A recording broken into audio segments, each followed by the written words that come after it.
How to change language in Instagram. The first and the foremost step is to open the Instagram app on your device. Once the Instagram opens, click on the profile icon that is on the bottom right corner of your screen. Once you click on it, your profile page will appear where you have to click on the top right corner of the screen on the three-line icon. Now scroll until and unless you find the option language.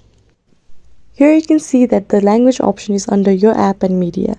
Once you find the option, click on language and it will take you to the various options of languages.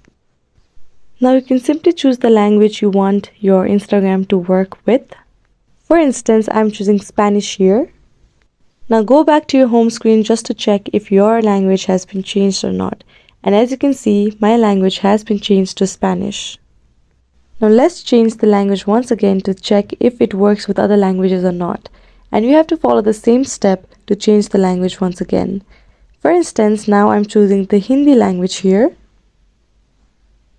After doing so, go to your home page or your profile to check if your language has been updated or not. Here you can see my language has been updated from Spanish to Hindi. So you can do this with any language you want and is convenient for you. So this is how you change your language in Instagram. I hope this video was helpful. Thank you for watching and do subscribe to our YouTube channel.